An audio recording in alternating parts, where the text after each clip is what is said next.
رات کے اندھیروں میں سب سے زیادہ گناہ بھی ہوتا ہے، رات کے اندھیروں میں سب سے زیادہ معراج بھی ہوتی ہے۔ یہ تیرا فیصلہ ہے، تو اپنے وقت کو کس معشوق کے ساتھ گزارنا چاہتا ہے، کس محبوب کے ساتھ بتانا چاہتا ہے، یہ تیرا انتخاب ہے۔ مولا زین العابدین اپنی اندھیری راتوں کو کہاں گزار رہے ہیں؟ صلی اللہ علیہ وسلم۔ خدا کو وحدت پسند ہے، وہ وحدت مکانی ہو، وحدت زمانی ہو، کہ تو جو زمانے سے خود کو توڑ کے 1 گھنٹہ تنہائی میں آتا ہے، اس وقت اللہ کے ساتھ ایک ربط بنتا ہے، وہ عشق، وہ محبت تمہارے دل میں آ جاتی ہے، جو عشق اہل بیت کے وجود میں پایا جاتا تھا۔ اب کہا والعصر، مجھے قسم ہے عصر کی۔ عصر کیا ہے؟ وقت کا خاص حصہ، فجر وقت کا خاص حصہ۔ ابھی فجر قریب ہے، ظہر جیسے ڈھلے گی، مغرب سے پہلے کا جو وقت ہوتا ہے 1 گھنٹہ عصر کا ہوتا ہے۔ فرمایا مجھے قسم ہے عصر کی۔ کون سا وقت؟ عصر اور فجر میں خوبی ہے، خوبی یہ ہے کہ فجر بھی بہت جلدی گزر جاتا ہے، عصر بھی بہت جلدی گزر جاتا ہے۔ ترجمہ یہ ہوگا مجھے قسم ہے اس وقت کی جو بہت جلدی گزر جاتا ہے۔ پھر مولا علی تشریح کرتے ہیں، وہاں فرماتے ہیں 50 سال کے بوڑھے سے پوچھو زندگی کیسے گزری، کہے گا خواب کی طرح۔ 25 سال کے جوان سے پوچھو زندگی کیسے گزری، کہے گا خواب کی طرح۔ کہا اس خواب کی خاطر علی کے دامن کو نہ چھوڑنا۔ عاشور کا دن 1 دن تھا، گھنٹوں میں گنا جائے تو جنگ صبح سے شروع ہوئی اور تقریباً دوپہر کے 2-3 بجے جنگ کا خاتمہ ہو چکا تھا۔ اصحاب امام حسین سب شہید ہو چکے۔ عصر عاشور تک امام حسین کی شہادت نے طول پکڑا، وہ اس لیے کیونکہ مولا جنگ لڑتے تھے پھر خیموں میں آتے تھے۔ لشکر یزید کا سپاہی کہتا ہے جب حسین لڑتے تھے بار بار خیموں کی طرف مڑ کے دیکھتے تھے، کیونکہ اب کوئی سہارا بچا نہیں تھا۔ بیبیاں خیموں کے باہر منظر دیکھ رہی تھیں، پھر صدائیں بلند ہوتی تھی حسین چلے گئے، پھر مولا آتے تھے تاکہ آسرا ملے۔ جب آخری بار آئے تو یہ بتا کر گئے اب حسین واپس نہیں آئیں گے۔ ایک سخت وقت تھا، لیکن بی بی زینب نے گزارا، امام سجاد نے گزارا۔ اللہ کا وعدہ ہے سختیوں کے بعد ان مع العسر یسرا۔ یسر اہل بیت کب آئے گا؟ جب حجت خدا کا ظہور ہوگا۔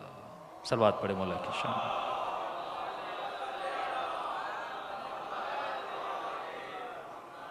جب امام کا ظہور ہوگا یہ اہل بیت کی خوشیوں کے دن ہوں گے، جب مقصد کائنات، مقصد خلقت پورا ہوگا۔ اب اس ظہور کے لیے کربلا کا ہونا ضروری تھا۔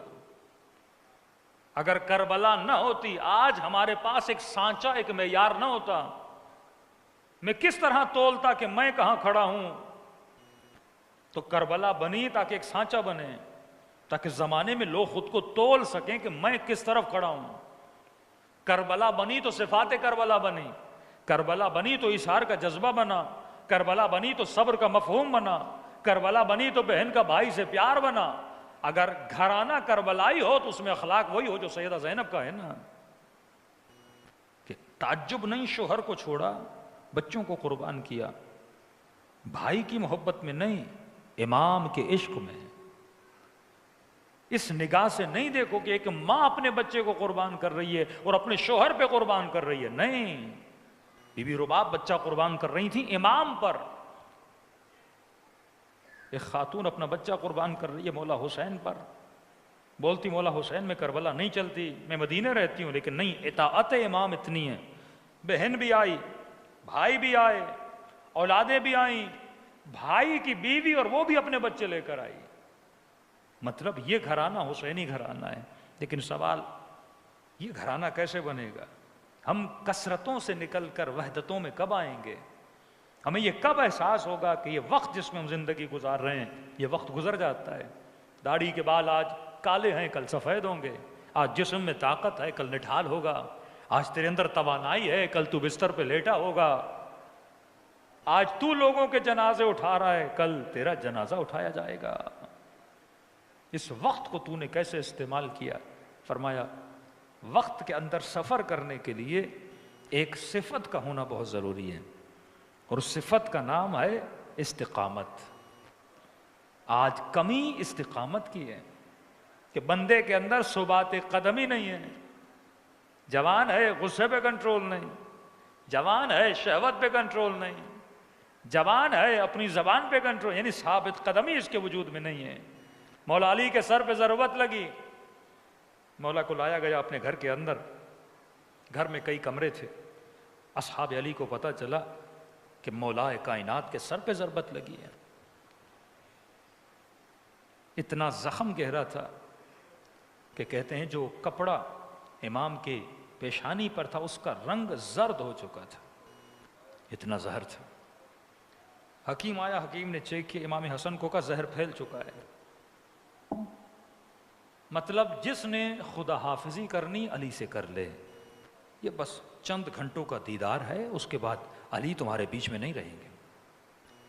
کمرے میں امام حسن بیٹھے ہیں، دوسرے کمروں میں اصحاب کو پتا چلا، عاشقوں کو پتا چلا، سارے آ کے کمروں میں بیٹھ گئے۔ مولا بستر پر ہیں، آنکھیں بند ہیں، زخم گہرا ہے۔ اتنے میں اصحاب علی نے رونا شروع کیا۔ جب پتا چلا، حکیم نے کہا علی تھوڑی دیر کے مہمان ہیں، کا مطلب آج کے بعد علی کو نہیں دیکھیں گے، آج کے بعد علی کے خطبے سننے کو نہیں ملیں گے، آج کے بعد علی کے پیچھے نماز نصیب نہیں ہوگی۔ کہ نہیں، علی چند گھنٹوں کے مہمان ہیں۔ اتنے میں لوگوں نے مولا کے فضائل پڑھنا شروع کر دیا، کوئی قصیدے پڑھنے لگا، کوئی مولا کی شان بیان کرنے لگا۔ ان سب میں ایک اٹھا اور اس نے بلند بلند آواز میں علی کے قصیدے پڑھنا شروع کیے۔